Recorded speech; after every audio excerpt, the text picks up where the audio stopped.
사랑하는 여러분, 우리가 세상을 살아가는데 가장 귀중한 것이 무엇일까? 또 세상을 사는데 가장 귀중한 자세가 무엇일까? 한번 생각을 해봤으면 좋겠습니다. 우리가 세상을 살아가는데 가장 귀중한 자세가 무엇이라고 생각하십니까?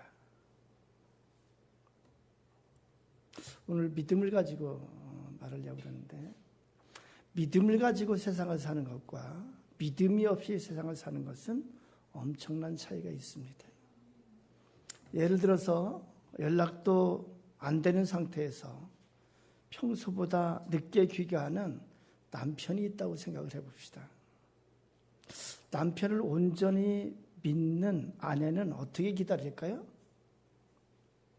남편의 귀가시는 시간이 늦어질수록 초조해지고 남편이라는 존재가 더욱 소중히 느껴지고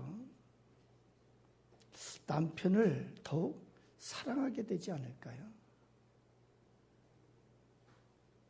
공감을 잘 안 하시는 것 같은데, 이렇듯 이렇게 초조하게 기다리다가 남편을 맞이할 때는 어느 때보다 그 남편이 소중하고 반갑습니다. 바로 이 순간이 사랑이 뜨거워지는 그런 시간이 됩니다. 반면에 남편의 행동을 믿지 못하는 아내는 어떻게 기다릴까요? 남편이 늦어지면 이상한 생각이 들어요. 어디로 샜을까? 어디서 누구를 만날까? 그러다가 못된 짓을 하나 보다. 자꾸 의심하는 생각만 하다가 남편이 딱 들었으면은 현관에서부터 한바탕 따지고 한바탕 붙습니다. 누가 더 행복할까요? 남편이 어떠하든지 간에 아내 입장에서 누가 더 행복할까? 그렇습니다. 전적으로 서로를 믿고 사는 사람이라면 가난하든지 부유하든지 병들었든지 건강하든지 행복할 수 있습니다. 믿을 수 있는 자는 행복할 가능성이 훨씬 많습니다. 상황과 상관없이 말입니다. 그러나 남보기에는 부유하게 잘 사는 것 같아도 서로 불신하고 의심하고 따지면서 산다면 밖으로 보이는 부유함이 아무 소용이 없습니다. 서로 원망하고 서로 탓하고 서로 불평하게 됩니다. 그러면 참으로 불행해질 수밖에 없습니다. 간혹 우리는 주위에서 똑똑하다는 사람을 봅니다. 그런데 진짜로 똑똑함이 뭘까요? 진짜로 지혜로움이 뭘까요? 똑똑하다는 것과 의심하다는 것은 다릅니다. 불신하고 의심하고 잘 따지는 사람과 믿어주고 기다려주고 덮어주는 사람 중에서 어느 사람이 더 지혜로운 사람인지는 생각해 보아야 합니다. 불신하고 의심하고 잘 따지는 사람은 과거지향적인 사람이라고 할 수 있습니다. 반면에 믿어주고 기다려주고 덮어주는 사람은 미래지향적이라고 할 수 있습니다. 디모데전서 2장 1절에서 2절은 이렇게 기록합니다. 그러므로 내가 첫째로 권하노니 모든 사람을 위하여 간구와 기도와 도구와 감사를 하되 임금들과 높은 주위에 있는 모든 사람을 위하여 하라. 이는 우리가 모든 경건과 단정함으로 고요하고 평안한 생활을 하려 함이라. 여기서 도구라고 그럴 때 도구는 중보기도와는 조금 달라요. 비슷하지만 이것은 이웃을 위한 기도예요. 특별한 누구를 위한 중보기도하고 좀 다릅니다. 여기 보면 모든 사람을 위하여 간구와 기도와 도구와 감사를 하라고 말합니다. 특히 임금들과 높은 지위에 있는 사람, 지도자들을 위해서 오피니언 리더를 위해서 그렇게 간구와 기도와 도구와 감사를 하라고 말합니다.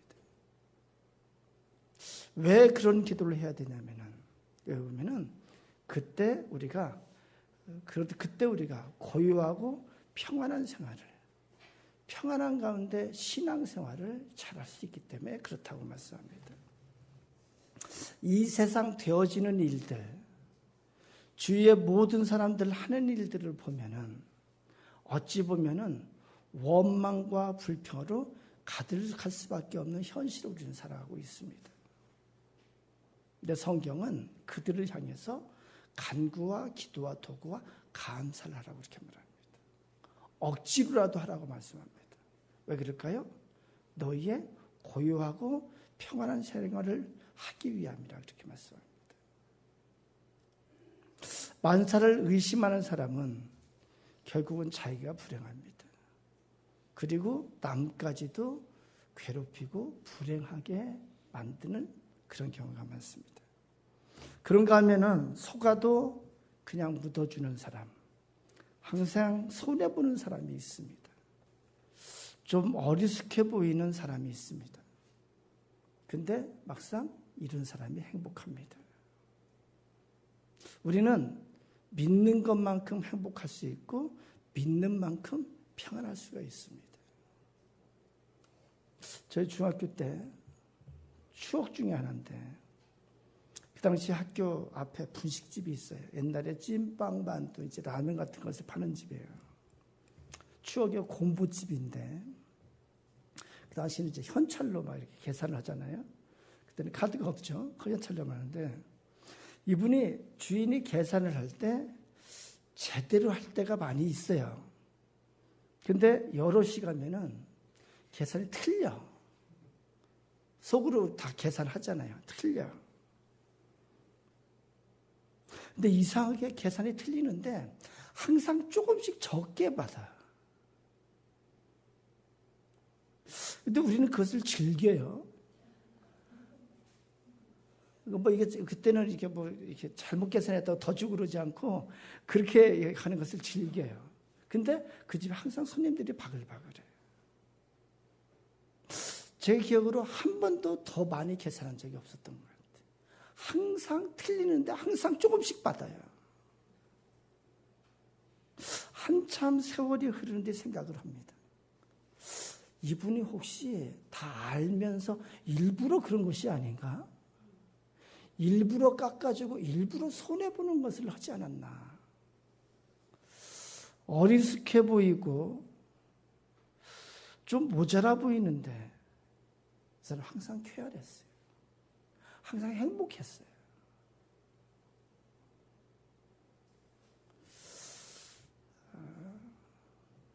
아마도 일부러 그러지 않았을까 하는 생각이 나중에 자꾸 드는 거예요. 항상 그 계산하는 것이 이제 습관인데 그것을 잘못할 리가 있나 하는데 항상 조금씩 적게 받았어요. 제가 인생을 살아오면서 본 바로는 진짜로 지혜로운 사람, 진짜로 머리 좋은 사람, 탁월한 천재형은요, 밖으로 드러나지 않아요. 뭔가 어리숙해 보이고 뭔가 부족해 보여요. 그런데 그 안에 지혜가 있고 그 안에 천재성이 있는 것을 봤습니다. 행복할 수 있는 여건을 다 갖추고 살면서도 믿음이 없는 사람은 늘 의심과 원망과 불평의 굴레에 갇혀 살게 됩니다. 이것이 불행인 것 같습니다. 저는 자라면서 싸울 줄을 몰랐어요. 싸울 줄을 모르는 저 자신이 항상 싫었어요. 막 좀 싸우고 싶고 좀 이렇게 강하고 싶은데 그러지 못한 거예요.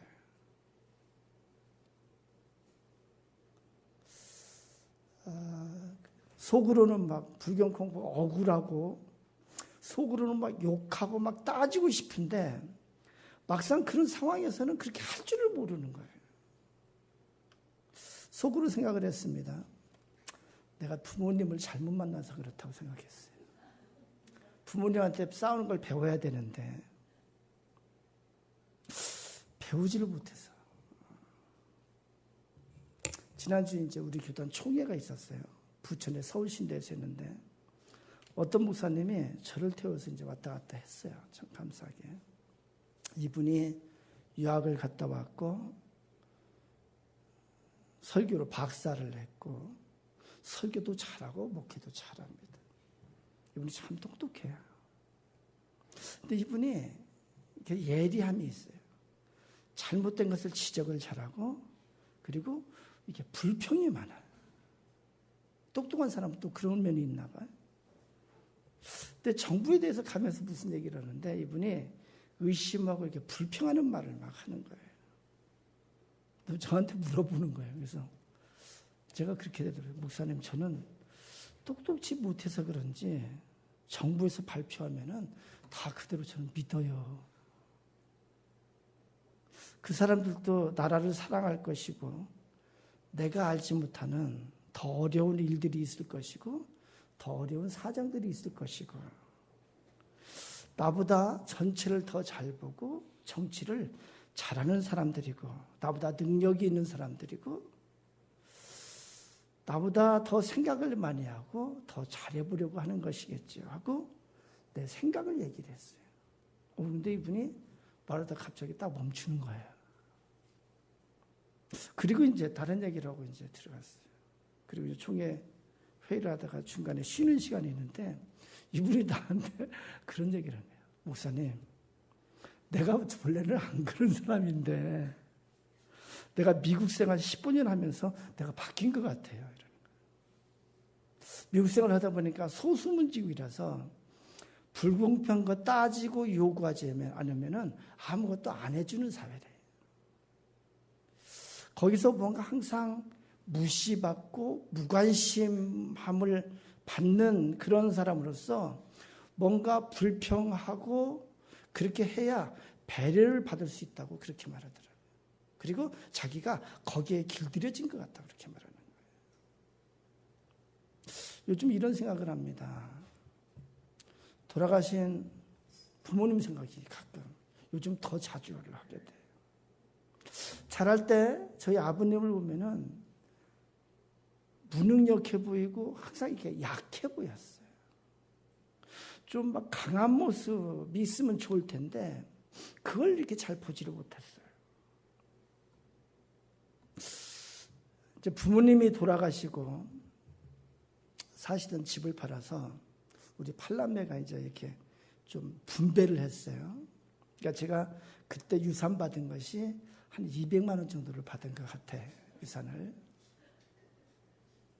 그런데 요즘 생각한 게 참 감사한 것이 아버님의 그 온유한 성품을 내가 물려받지 않았나. 내 바탕 가운데 이것은 억지로 되는 것이 아닌데 아버님의 온유한 성품을 물려받았다. 그 성품을 물려주신 것이 참 감사하다는 생각을 해요. 성경은 믿음에 대해서 이렇게 말합니다. 히브리서 11장 1절에 믿음은 바라는 것들의 실상이요 보지 못하는 것들의 증거니 이렇게 말합니다. 우리는 믿음으로 미래를 보게 돼요. 우리는 믿음으로 미래를 생각합니다. 우리는 믿음으로 우리 육체의 눈으로 보지 못하는 것들을 보게 됩니다. 우리 육체의 눈으로 보지 못하는 것을 알게 되고 육체의 눈으로 보지 못하는 것을 확신하게 됩니다. 그리고 현재 생활의 의미를 깨닫기도 하고 나의 상황에 있을 하나님의 뜻을 찾기도 합니다. 나아가 믿음을 통해서 인생의 의미를 확인하기도 합니다. 이 모든 것이 믿음에 의해서만 되어지는 것입니다. 믿음은 첫째로는 눈으로 볼 수 없는 실존에 대한 확신을 갖게 해줘요. 믿음은 눈으로 볼 수 없는 그 세계에 대한 확신을 갖게 해주고 소망을 갖게 해줍니다. 이것은 오직 믿음을 통해서만 가능합니다. 이렇게 보면은 이 성향이 제가 왜 그 부모님으로부터 그 성품을 얘기했냐면은 성향이 믿음의 성향으로 이렇게 된 사람들이 있어요. 또 어떤 사람은 불신의 성향을 가진 사람이 있어요. 근데 제가 이렇게 보기에는 불신의 성향을 갖고 살아가는 사람이 믿음을 갖기가 참 어렵다는 생각을 해요. 오늘 본문 7장 13절, 출애굽기 13장 17절에서 시작을 이렇게 합니다. 바로가 백성을 보낸 후에, 여기 바로는 누구냐면은 이집트의 파라오예요. 이집트의 황제예요. 그러니까 고유명사 누구의 이름이 아니고 이건 직책의 이름입니다. 백성을 보낸 후에, 이 백성은 어떤 백성이냐면은 이집트에서 노예 생활하던 이스라엘 백성들입니다. 그래서 이집트의 파라오가 이스라엘 백성들을 내보낸 후에, 이것이 바로 출애굽입니다. 애굽은 이집트의 한자어가 애굽입니다. 그래서 출애굽, 출이집트, 엑소더스입니다. 이스라엘 백성이 출애굽이 시작된 시점이 바로 이 본문에서 시작이 됩니다. 이스라엘 백성들은 이집트에서 430년 동안 노예 생활을 했습니다. 19절을 보면은 모세가 요셉의 유고를 가졌으니 이는 요셉이 이스라엘 자손으로 단단히 맹세하게 하여 이르기를 하나님이 반드시 너희를 찾아오시리니 너희는 내 유고를 여기서 가지고 나가라 하였음이더라. 이 말씀은 창세기 마지막 절에 나옵니다. 창세기 50장 25절에 요셉이 죽을 때에 이렇게 부탁을 합니다. 요셉이 또 이스라엘 자손에게 이르기를 하나님이 반드시 당신들을 보내시리니 당신들은 여기서 내 해골을 메고 올라가겠다 하라 하였더니, 그래서 창세기 끝과 출애굽기 시작 이 사이에는 430년의 시간이 있습니다. 노예 생활, 이스라엘 백성이 노예 생활을 430년 동안 했다는 거예요. 지금 애굽에서 살다가 출애굽에 참가한 모든 이스라엘 사람들은 그래서 430년 동안 노예 생활 중에 태어난 후손들입니다. 노예 생활하는 부모들에게서 태어났어요. 태어나면서 노예였어요. 노예로서 성장했어요. 생활 자체가 노예였어요. 노예 생활에 길들여진 사람들입니다. 노예 생활에 그렇게 길들여져 있으면 어떤 자세를 갖고 있을까요? 노예 근성은 어떤 걸까요? 노예 근성은 자율성이 없습니다. 노예 근성은 이 자유인이 되지는 못합니다. 스스로 생각하고 스스로 판단해서 행동할 줄을 모릅니다. 스스로 의사결정을 할 줄을 모릅니다. 타일적이에요. 강압적이고 항상 결정해 주는 대로 따라왔고, 그래서 그 밑에서 항상 불평하고 의심하고 불신하고 원망이 체질이 된 자들이에요. 이 노예 생활은요, 눈앞의 것만 보게 돼요. 미래를 보지 못해요. 살아남기 위한 것만 생각하고 눈앞의 이익에만 집착하게 됩니다. 미래지향적이 되지를 못합니다. 쇼생크 탈출이라는 영화가 있었습니다. 거기 영화에 보면은 참 가슴 아픈 장면이 있어요. 평생 어떤 사람이 감옥 생활을 해요. 감옥에서 거기에 이제 타율적인 생활, 거기에 길들여져 있습니다. 이분이 나이가 많이 들어서 석방에서 감옥에서 나오게 됩니다. 갑자기 자유를 맞게 돼요. 자율적인 생활을 해야 되는데 적응할 줄을 몰라요. 어떻게 해야 될 줄을 몰라요. 너무 불편한 거예요. 그래서 호텔에서 자살을 하게 됩니다. 이스라엘 백성들은 이집트의 종교에 물들어져 있어요. 그거밖에 할 줄 몰라요. 금송아지 만드는 것밖에 할 줄 몰라요. 사는 방법은 어떻게 살았을까요? 나일강에서 이제 물을 끌어다가 밭을 갈고 씨를 뿌리고 그 이제 노력을 통해서 전적으로 나의 노력의 결실을 가지고 살아가는 그거밖에 할 줄 몰랐어요. 내 힘으로 내 능력으로 사는 것밖에 할 줄을 몰랐어요. 눌린 자예요. 스스로 결정하지 못하고 스스로 독립적이 되지 못하고 제일 어려운 것은 뭐냐면은 감사할 줄을 모르는 거예요. 노예는 감사할 줄을 모릅니다. 감사는 자율적인 거예요. 감사는 이게 자유인이 되어야 스스로 자율적인 그런 자율적으로 할 수 있는 것이 감사예요. 우리가 아는 것처럼 이 출애굽에 앞서서 하나님께서는 애굽에 10가지의 재앙을 내리십니다. 이 재앙은 먼저는 완악하고 강팍한 파라오의 마음을 꺾기 위한 것입니다. 그런데 이보다도 더 중요한 것이 있는데 그것이 뭐냐면은 이스라엘 백성들을 교육하기 위한 것이 더 중요한 의미가 있어요.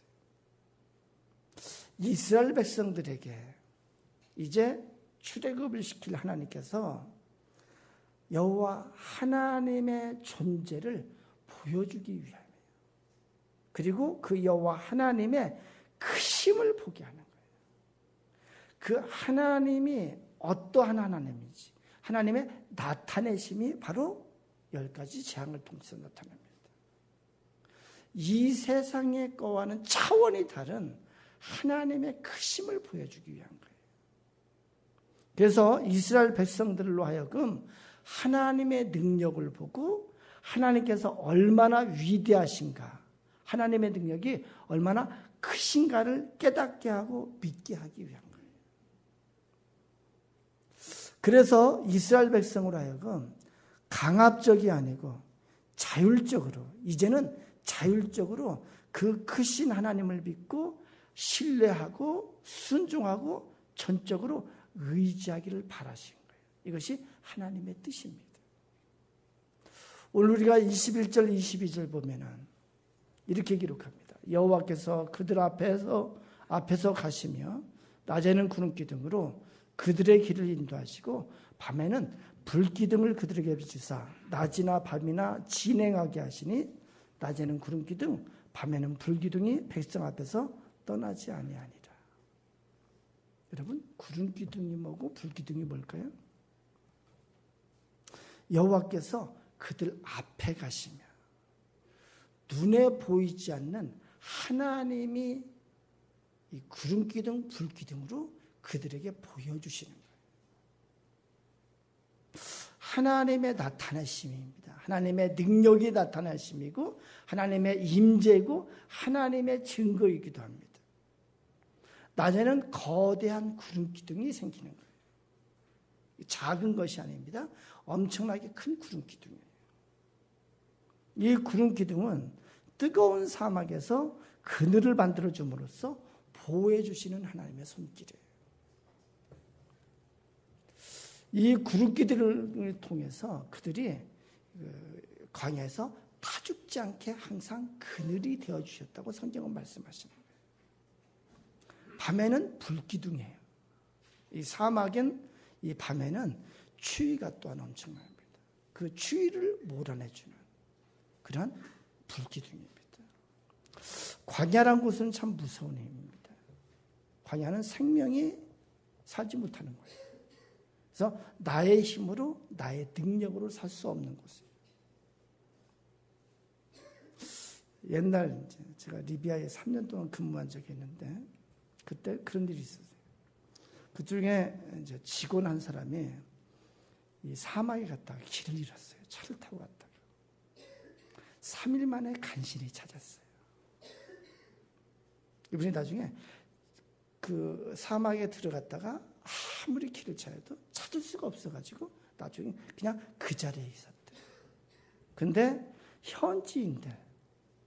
현지인들을 동원해가지고 3일 만에 찾았어요. 이분하고 제가 같이 근무한 적이 있어서 한번 물어봤는데 아무 얘기도 안 해요. 근데 그때 들은 얘기로는 3일 만에 찾았는데 거의 탈진해서 죽은 상태였대요. 차에 이렇게 냉각수를 이렇게 마셨고 그런 상황에서 자기 오줌도 이제 받아서 그것도 마셨다 그래요. 사막은 낮에는 뜨거워서 타 죽는 곳이에요. 밤에는 추워서 얼어 죽는 곳이에요. 그런데 이스라엘 백성이 장정 60만이에요. 그럼 추정을 240만 정도로 추정을 합니다. 광야를 거쳐서 가나안 땅까지 그렇게 갔습니다. 이것은 역사적인 사건이에요. 이건 불가사의한 일이고 불가능한 일이에요. 근데 이것이 어떻게 가능했냐면 그들을 인도하시고 보호하신 구름 기둥과 불 기둥이 있었기 때문에 가능한 거예요. 이 구름 기둥과 불 기둥의 증거는 하나님께서 그들과 함께 하신다는 증거예요. 그 이스라엘을 향하신 하나님의 뜻이 무엇이었을까요? 하나님께서 그들에게 바라셨던 것은 온전한 믿음이에요. 그 하나님의 크심을 알고 그 하나님을 믿는 온전한 믿음, 그리고 전적인 순종이에요. 이 순종은 자율적인 순종이에요. 하나님의 크심을 알기에, 창조주 하나님, 그 하나님의 전능하심을 알기에 그 하나님 앞에 자율적으로 순종하는 거예요. 하나님을 제대로 알고 하나님을 믿으며 따르고 순종하며 인도하심을 따라가며 그 보호하심과 공급하심을 알고, 그리고 그 하나님 앞에 감사함으로 따라가기를 하나님께서 원하셨어요. 또한 그들의 생활 방식의 변화를 하나님께서 기대하셨어요. 전에는 내 힘으로, 내 지혜로, 내 능으로 살다고 하는 그 사고 방식이 아니고, 실제로 인간이 사는 것은, 인간이 살 수 있는 것은 하나님의 은혜와 하나님의 공급하심이 있게 사는 거라는 것을 깨닫게 해주시기 위함이에요.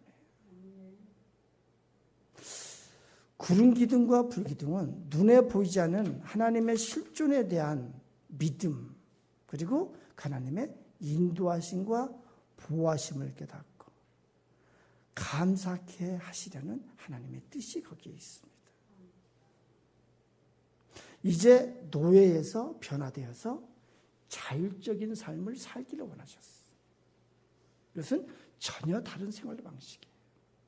이제는 하나님을 믿는 믿음으로 사는 거예요. 하나님께서 또 기대하신 것이 뭐냐면, 그 이스라엘 백성을 통해서 모든 민족이, 각 민족에게 신이 있습니다. 근데 모든 민족이 그 이스라엘을 보면서 이스라엘의 신 여호와 하나님만이 참된 신인 것을 보여주기를 원했어요. 여호와 하나님만이 신 중의 신이시고 신 중에 뛰어나신 신이심을 보이시기 원하시는 것이 하나님의 뜻이었습니다. 이스라엘 백성들을 통해서 눈에 보이는 모든 민족에게 하나님을 나타내기를 원하신 거였어요. 이제 남은 문제가 있습니다. 그것은 뭐냐면은 이스라엘 백성이 얼마나 하나님을 깨닫고 하나님을 믿느냐, 이것이 문제예요. 얼마나 전적으로 하나님을 믿느냐. 온전히 믿고 따르면 아무 걱정이 없습니다. 식량이 없으면 식량을 주실 것이고, 물이 없으면 물도 주실 것이고, 전쟁이 나면은 하나님께서 해결해 주실 것이고, 하나님이십니다.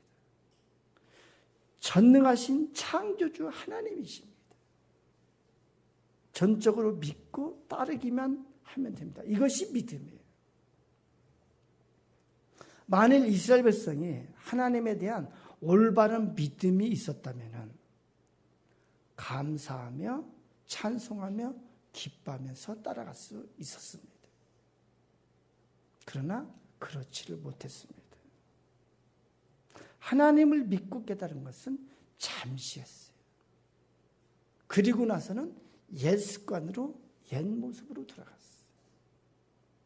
구름 기둥과 불 기둥이 항상 있었습니다.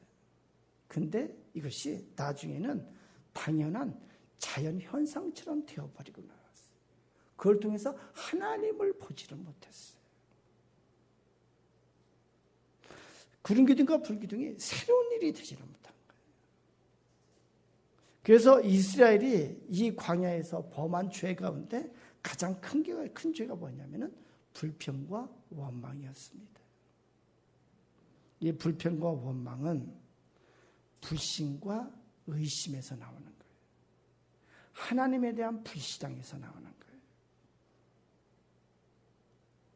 불평과 원망이 감사로 변하기를 원하셨지만 감사로 변하지를 못했어요.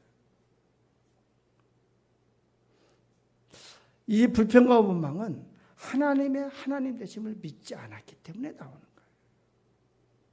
그래서 그들은 3개월이면 충분한 그 길을 40년 걸렸습니다. 하나님을 믿지 않는, 하나님을 온전히 믿지 않은 1세대는 다 광야에서 죽었습니다. 설명해서 멸망당했다고 그렇게 기록합니다. 거기에서 태어난 2세들만이, 그러니까 출애굽할 때 20세 이하, 그리고 그 2세들만 가나안에 들어갔습니다. 믿음이 문제입니다. 믿음은 하나님의 크심을 깨닫는 거예요. 하나님의 선하심과 하나님의 온전하심과 하나님의 사랑을 깨닫는 거예요. 이제 믿음은 하나님의 백성으로서 하나님의 뜻을 따라 변화된 삶을 사는 것이 바로 믿음이에요. 이것이 바로 하나님을 깨닫고 하나님을 신뢰하는 삶을 사는 거예요. 예수님께서 이 땅에 오셨습니다. 예수님이 하나님이심을 보이는 많은 표적을 보이셨어요. 예수님은 하나님의 본체이세요. 예수님께서 우리에게 말씀하시고 예수님께서 보여주신 것이 바로 구름 기둥과 불 기둥으로 보여주신 거예요. 물 위를 걸으셨고 오병이어의 표적을 보여주셨고 죽은 자를 살리셨고 각색 병을 고치시고 귀신을 쫓아내시고 많은 가르침을 주셨어요. 문제는 뭐냐면은 그것을 보면서 하나님을 믿느냐, 이것이 문제예요. 예수님께서 그렇게 하신 것이 왜 그럴까요? 구원을 위해서. 똑같습니다. 이 세상에서 구원해 주시기 위해서. 하나님 나라의 백성이 되게 해 주시기 위해서. 가나안으로 인도해 주시기 위해서 똑같습니다. 하나님을 보고 하나님 나라를 보고 그거로 이끌어 주시는 손길을 볼 수 있는 것이 바로 믿음이에요. 이것은 믿음 아니면 볼 수가 없습니다. 요한복음 3장 12절에 보면 예수님께서 니고데모한테 이렇게 말씀합니다. 내가 땅의 일을 말하여도 너희가 믿지 아니하거든.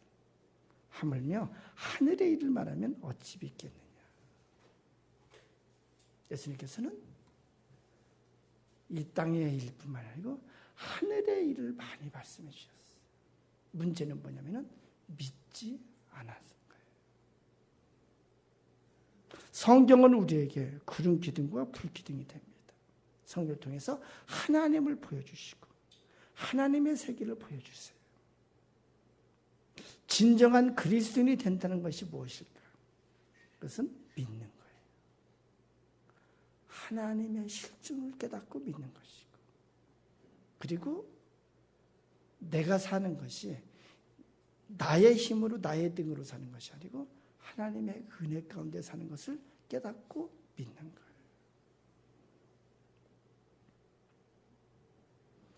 살아가는 방식이 세상 방식이 아니고 하나님의 방식, 하나님의 은혜로 산다고 하는 고백이 있을 때 그것이 진정한 그리스도인이 되는 것입니다. 이스라엘 백성의 멸망은 불신 때문에 그랬어요. 믿음이 없었어. 불신과 의심, 원망과 불평, 그 타율적인 그 습관에 의해서. 믿음은 자율적인 삶이고 믿음은 감사할 수 있는 삶이에요. 은혜를 깨닫고 은혜로 사는 자는 감사할 수밖에 없습니다. 불신으로 가득 찬 사람은 하나님을 믿지 않습니다. 하나님을 믿는다고 하지만 실제로는 믿지 않습니다. 하나님 앞에 원망과 불평이 가득합니다. 구름 기둥과 불 기둥을 보는 것 같지만 하나님을 믿지 않습니다. 제가 어렸을 때 들은 그 예화가 있어요. 옛날 시골교회에서 어떤 시골교회에 착하고 진실한 그리스도인 농부 한 사람이 있었습니다. 이분이 자기로서는 진실하고 착하게 살았습니다. 어느 날 몸이 이상해서 병원에 가서 진찰을 받았습니다. 위암이라는 판정을 받았어요. 더는 살 길이 없다는 판정을 받았습니다. 집에 돌아온 이 농부는 하나님을 원망했습니다. 나는 남보다 깨끗하고 경건하게 살려고 애를 썼는데 왜 내가 위암에 걸려야 합니까? 세상에 못된 놈도 세고 셌는데 왜 내가 몹쓸병에 걸려야 합니까?